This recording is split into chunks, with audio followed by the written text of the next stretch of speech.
Yat Eshk Edoshidina Cassie John, Miss Indian World, inviting you to the Miss Indian World traditional presentations. Thursday, April 24th at the Albuquerque Convention Center. Showtime at 7 p.m. See you there.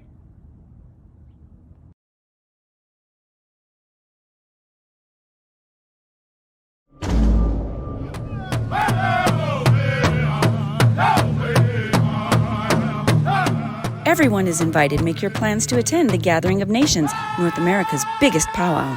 There's a magic about the gathering.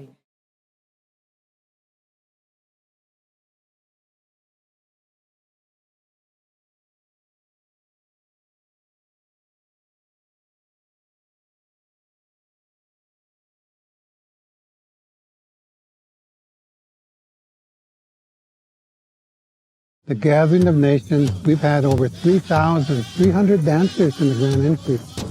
We're represented, not only the natives, but every race in the world, and everybody's invited. There's a magic about the gathering. Free speech and hate speech are not the same thing. Hate speech can cost someone their peace of mind, safety, and even their life, things no one can afford to lose. Think before you post. The more you know.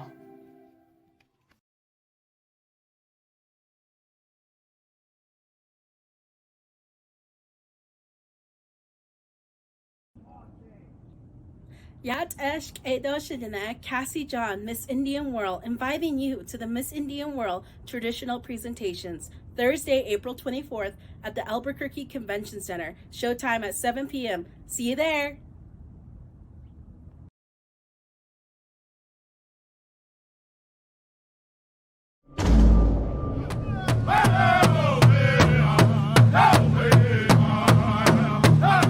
Everyone is invited. Make your plans to attend the Gathering of Nations, North America's biggest powwow. There's a magic about the gathering.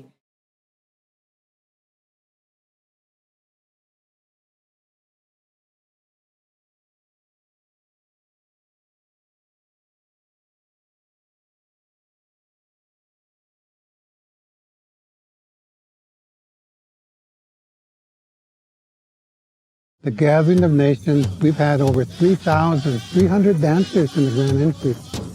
We're represented, not only the natives, but every race in the world, and everybody's invited. There's a magic about the gathering. Free speech and hate speech are not the same thing. Hate speech can cost someone their peace of mind, safety, and even their life, things no one can afford to lose. Think before you post. The more you know.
Ladies and gentlemen, our indigenous relatives from the Aotearoa, New Zealand, they are Wairoa Tapo Korau.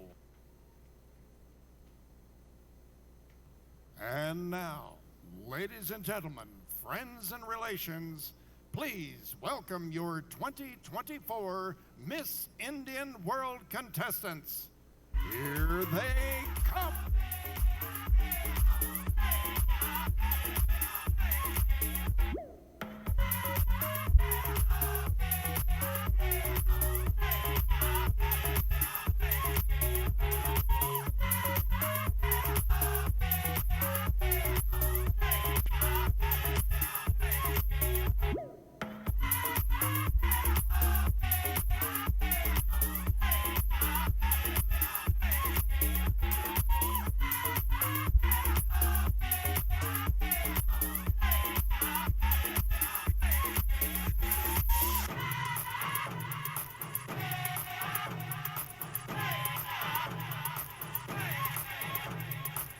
These young ladies are proud to be representing their families, communities, and tribes.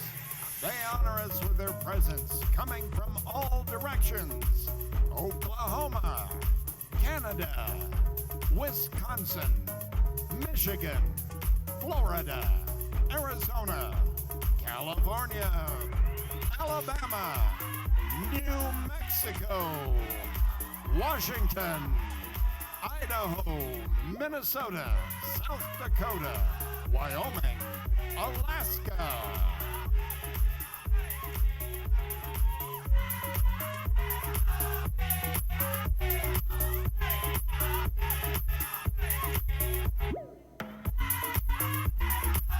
We'd like to especially acknowledge our contestants' families, friends, and supporters who've made their journeys here possible. A heartfelt welcome from us all to these young women who empower us with their native pride and dignity. These women inspire and uplift us as they embark on a shared, unique journey of Indigenous sisterhood. And one who has certainly done her part, ladies and gentlemen, is our reigning Miss Indian World from 2023-24, Tori McConnell.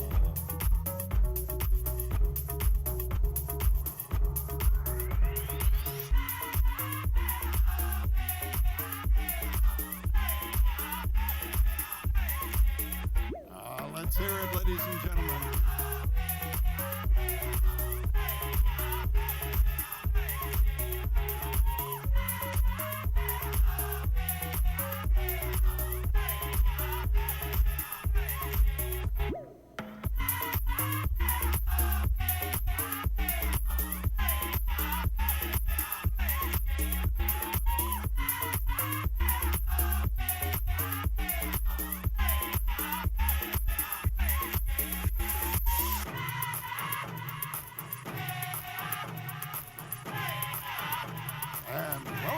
Our hosts extraordinaire for tonight's enchanting evening, award-winning Canadian First Nations activist, film and television producer Lisa Meaches, and powwow personality, always bringing the good vibes, Gathering of Nations powwow spokesman Jason Whitehouse.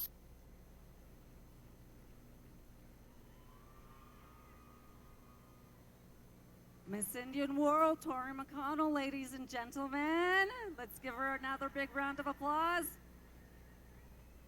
See, look, they said my name and everybody went, hey, Jason got real pretty. Tori comes walking on out. Steal some thunder. And walk it out, walk it out. Give her another round of applause. Welcome. Awesome job. What did you guys think of the opening number? Wasn't that amazing? Wow. Wow. Yep. All right, I'm going to try. But that was a beautiful opening by Waira Tapakoroa from Aotearoa, New Zealand. I've been practicing. From 3 different generations with roots steeped in tradition and innovation, this Maori Kapahaka bring to life the essence of their heritage and honor the share and part of their identity with all of us tonight. Let's give them another round of applause. They were amazing. Now, I know it was more than just me that made this 1,000-mile pilgrimage to Albuquerque, New Mexico. Who else drove here? I want to give a big shout out to our Manitoba contingent who came all the way here to Miss Indian World to watch all of these young women do their best for you. Let's give them a big round of applause, ladies and gentlemen. And before we begin, let's introduce our judges, shall we? Okay. Tante Vihel, who is Sikandu, Lakota, and Tuxi Pueblo. Is that correct? I know I chopped it up. Yes. And she's the proud daughter of Camille and Gilles Vihel. She's a loving mother to Sunny Rose, Sunshine, and Jude, and the admiring Say-So to Enzo and Rosie. She is also an activist and a community member and currently the president and CEO of Nota Begay III Foundation. Let's give her a big round of applause. Thank you for being here. And one of our other judges, Mr. Michael Garcia, stand on up. Woo! He is from Tamaya, which is also known as the Santa Ana Pueblo. He is a Keres language instructor, storyteller, traditional song composer, and moccasin maker. Michael is also the creator of the podcast Life of a Dog on the Res, in which he shares funny, cringeworthy, and inspirational stories from his beloved Pueblo homelands and Turtle Island that uplifts the soul and heals our spirits. Let's give him a round of applause. Wonderful. And of course, Miss Charlotte Little comes from Pueblos of San Felipe and Teos, and she currently serves the constituents of House District 68 as a state representative in the New Mexico State Legislature. She's also devoted much of her adult life to the promotion of Indigenous women in their professional political career and is currently serving as the president of Emerge New Mexico. Congratulations. Let's give her another big round of applause, ladies and gentlemen. Next up, we have Nico Montano. She is bittersweet and from the Nakai. She is the winner of the Ultimate Fighter Show Season 26, and she is the former inaugural women's first UFC flyweight champion, making her the first Native American UFC champion in history.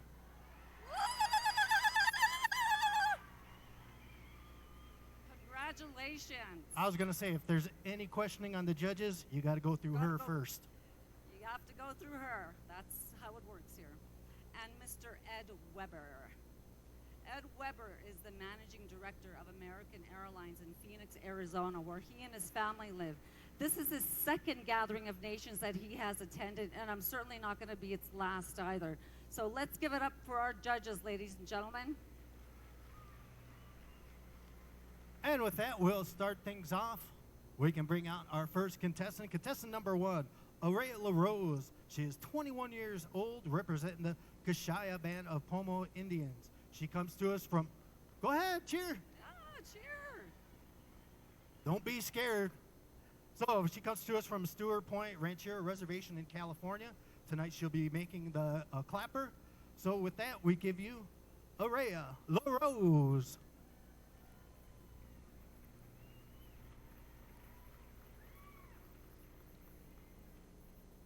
Chamai, Aurea Shishamajeto, Kashaya Bakaeya, He En Maya Iwa, Ori Tareto, Bimachi, Nene Tank Ao, Beat Ad Ao, Ori Beat Ao, Shoshamchi Me, Pat M, Shio, Mubetado Adu, Tekale, Da Chewu Kaleisha, Mens En, Shoots Ao.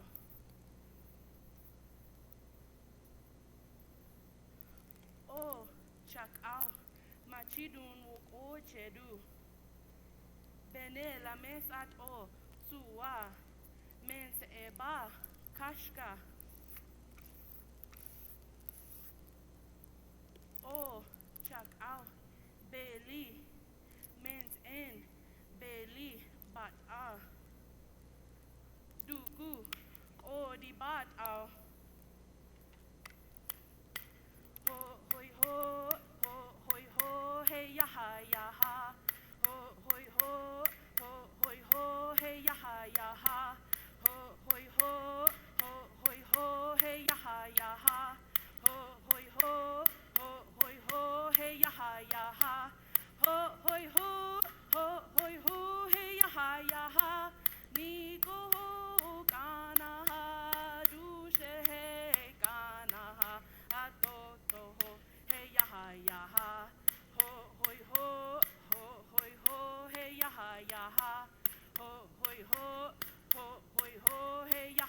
ya ha.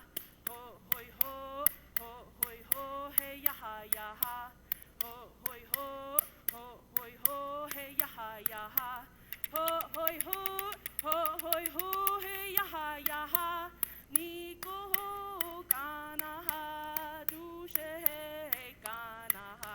A to to ho, hey ya ha, ha hey. Oh, Yahui.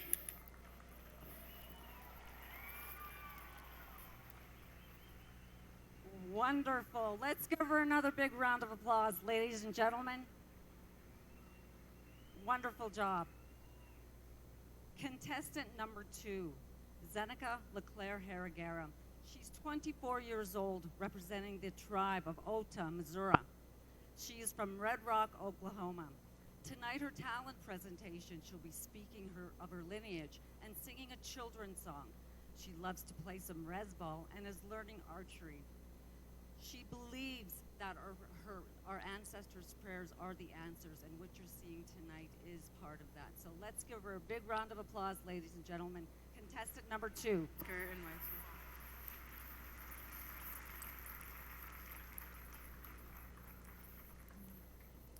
Aha, mayada na yemi ganiki, chehegere jeki, jueden no tachiniki. Hello everyone, my name is Zeneca LeClaire, and my Indian name is Mayada Nayemi, standing on the Earth Woman. And today I speak to you about my Oto Missouri lineage. And not only that, but I'm singing a children's song, a turtle song. And as you can see here, there is floral designs on this. Many people think we are from the woodland tribes from up north. We were there a long time ago. The Oto and the Missouri were 2 different tribes. They came together because of land disputes, because of colonization coming to us. And along with the north, we used to hunt the buffalo. And they used to take care of us, and now we take care of them. I no longer eat the buffalo. That is my relative. This is my cousin. And among my tribe, there are 7 different clans: the bear, the buffalo, the beaver, the elk, the eagle, owl, and pigeon. And amongst many of our tribe, we still pray with our medicines. We pray with whatever we're gifted, with sage, with sweetgrass, with cedar, and tobacco. And among that, with praying, we trade amongst many tribes. I was able to learn this through a workshop and everything, being able to do that and carry on this knowledge, and being able to keep going in life. And not only that, but we have our language that is becoming revitalized. Along with this book, it went from this to Google Docs to Zoom classes, from the elders to the youths. And I was able to see that, witness that throughout the past year, throughout COVID and everything. And among the youth, they inspire me. They inspired me to be here and be an Oto Missouri woman and to speak to you all today. And not only that, but the youth, they inspire me. And this song, I'm not only going to sing it to you all here, but I'm singing to all of the children in all 4 directions, because we know that there's a war going on. There's genocide, things that happen to our people that are happening today. And I want them to feel like children and be loved, because that is something that we all need, with land rights, with water rights, and basic human rights. And today, I will sing it to you.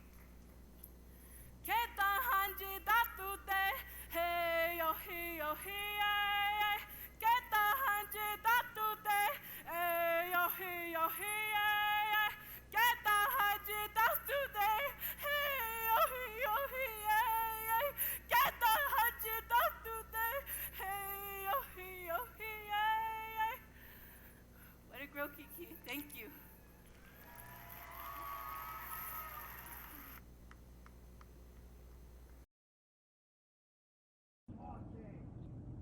Yat Eshk Edo Shidina, Cassie John, Miss Indian World, inviting you to the Miss Indian World traditional presentations, Thursday, April 24th at the Albuquerque Convention Center. Showtime at 7 p.m. See you there!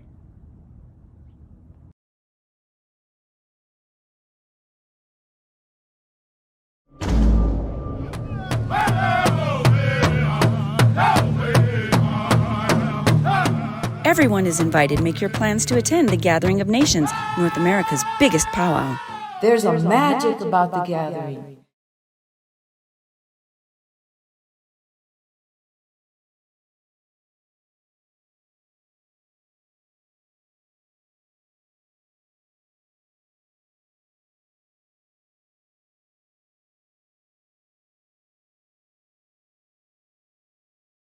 The Gathering of Nations, we've had over 3,300 dancers in the Grand Entry.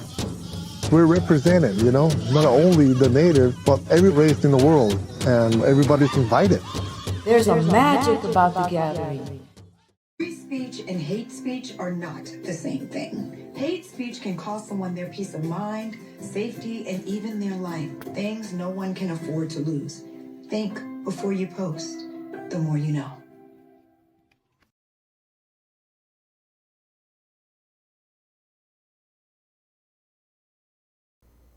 Ooh-cha.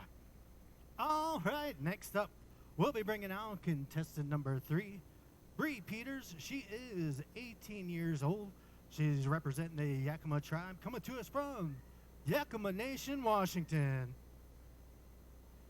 Tonight, her talent will be the butterfly dance.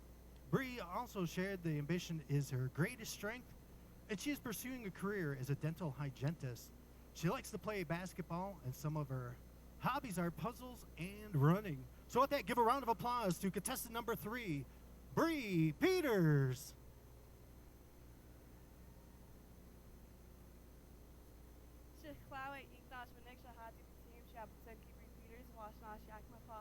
Good evening, everyone. My name is Hati Patim. My white name is Bree Peters, and I come to you from the Yakima Indian Reservation up in Washington State.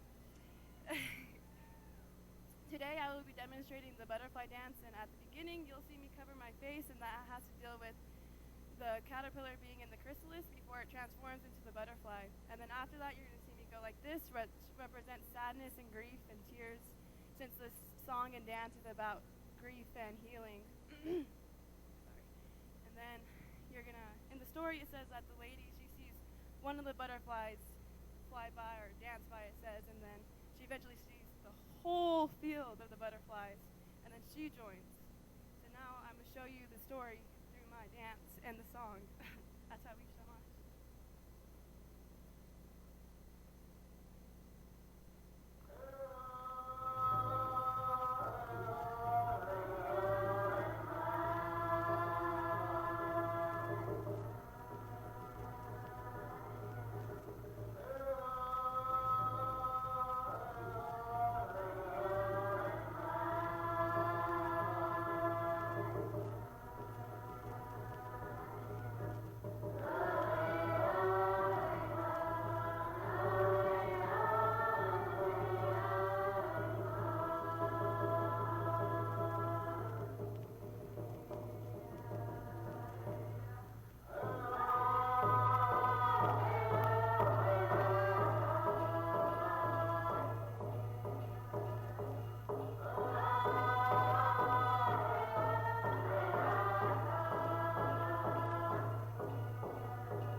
That was amazing. Contestant number 4, Tomlin Billy. She's 23 years old, representing the Seminole tribe of Florida. Her hometown is Big Site for Seminole Indian Reservation in Florida. Tonight, her talent presentation is the Seminole tribe of Florida patchwork.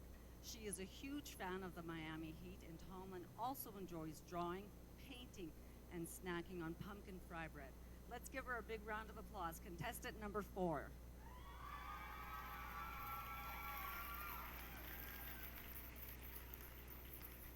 Good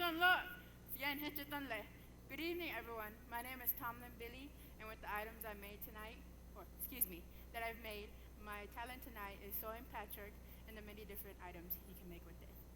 In the early 1900s, our people would trade hide for cotton fabrics. Our ladies would then take that and would craft clothing for their families. And the first outfits that were made are called old style traditional clothing, which I am currently wearing. And our ladies did not have bias tape, so they would cut strips of fabric and sew them together. Then, when we started doing patchworks, it was because our ladies became inspired by the objects, animals, and Mother Nature. If you can see from my dress over here, from bottom to top, my patchworks are storm, rain, and fire. And then my cape over here has lightning. And another item of mine that demonstrates traditional patchwork is this baby blanket. And it has bird, city, road, and man on horse. And one more item. This has the fire patchwork that I explained earlier, but this is a hat, and it was inspired by baby bonnets. But don't worry, you can also make them for adult sizes too. Now moving on to the modern patchworks. Our ladies, they wanted to be more creative with their patchwork designs, and they wanted to be more complex. So the pillow, the little girl skirt, and also this tote bag right here, it has the modern patchworks on there, and you can put Velcro on the top here. Right now I have the New Mexico pin. Now my last item I have is my patchwork flowers. Right now they're kind of droopy. I should probably water them later in the room. But, haha! I hand sewed them onto crafting wire, and then I secured them with crafting wire as well. I'll just hold it. Now, in present day, we have male seamstresses along with our many talented ladies throughout the Seminole tribe and our relatives, the Miccosukee tribe. And when I first made patchwork was when I was 8 years old. Thank you, Shinabasha.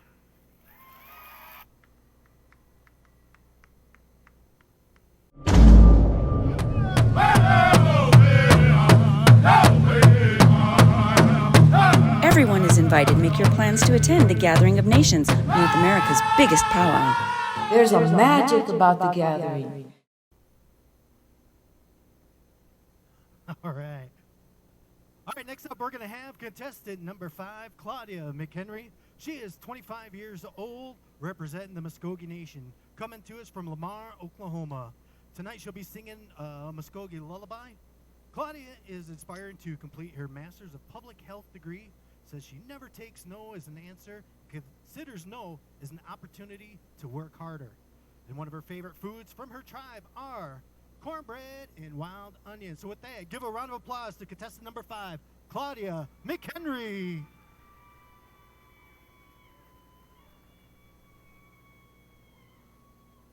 Kamagadis moment owibucks. Mujayafki chihijiga hislidos jay. Amilegido hodokoki moment amidowo tomochezidos. Chihamawitia Muskogee idawa adai tonga chikejiges. Greetings and welcome. It is good to see you this evening. I am Wind Clan, and my tribal town is Tomochezi. I stand before you saying I am of the Muskogee Nation. Tonight, my presentation is an ode to the Muskogee women, the keepers, teachers, and overseers of the Muskogee way of life. I am sharing the story behind the Muskogee lullaby called Baby Noja, which embodies the definition of what it means to be a Muskogee woman. This lullaby was forged during the forced removal of my people called the Ninistimithka, which is better known as the Trail of Tears. My people were pushed from our homelands in Alabama and Georgia and were forced to walk 750 miles to Indian Territory, or what is presently known as Oklahoma. Through this journey, my people endured harsh weather conditions, malnourishment, and cruelty from the soldiers who guided their excursion. Many of the Muskogee died during this time, and those left to mourn were demanded to leave the bodies of their loved ones and to continue forward. At the end of a hard day's walk, the soldiers would sound their bugle horns to signal that it was time to sleep. The disruption of this loud tune would cause the babies to cry. On this journey, a crying baby meant life or death, as the soldiers would stop at nothing to quiet them. To soothe them, the women would sing Baby Noja to the tune of the bugle horns. The lullaby goes like this. Baby Noja, Noja, Noja, Boja Hobogan, I am Jake, Boxy Noja.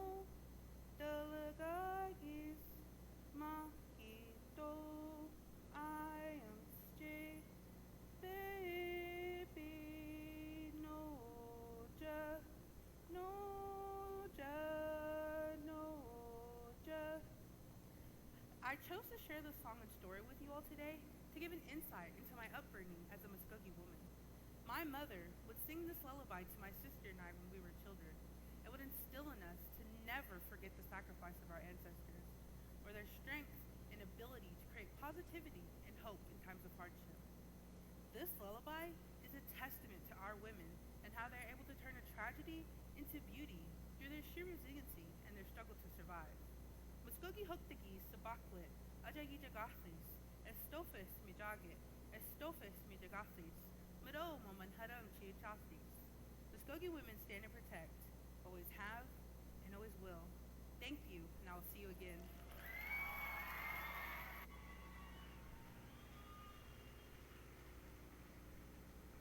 Resiliency, absolute resiliency. Contestant number 6, Cassidy Murphy. She's 23 years old, representing the board or porch band of Creek Indians, and from Atmore, Alabama. Tonight, her talent presentation, she'll share the history and demonstration of the stomp dance. And she noted that she has 2 miniature donkeys named Loretta and Patsy. Let's give her a big round of applause. Contestant number 6.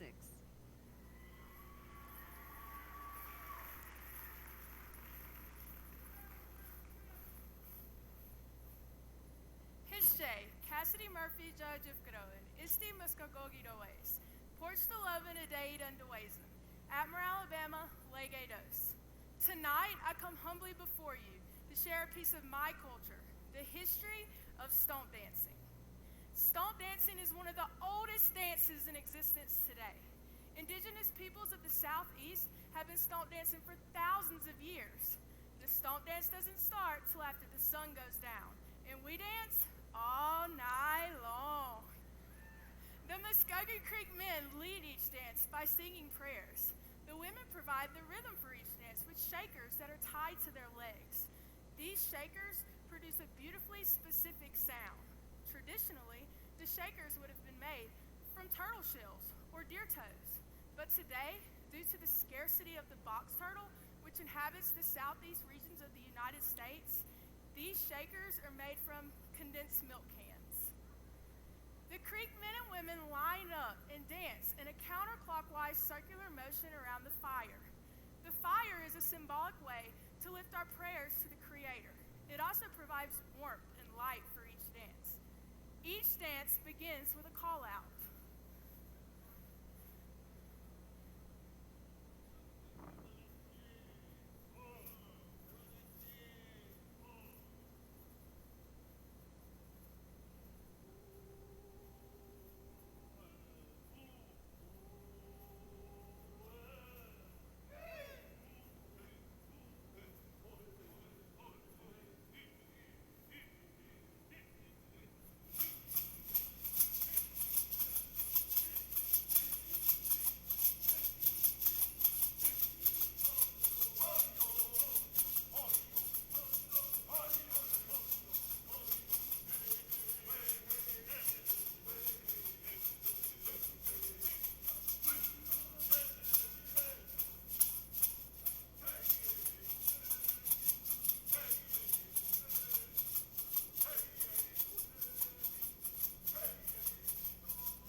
Like many of your native languages, my language does not have a word for goodbye. Hadam, Jatlis. See you all soon. Mado!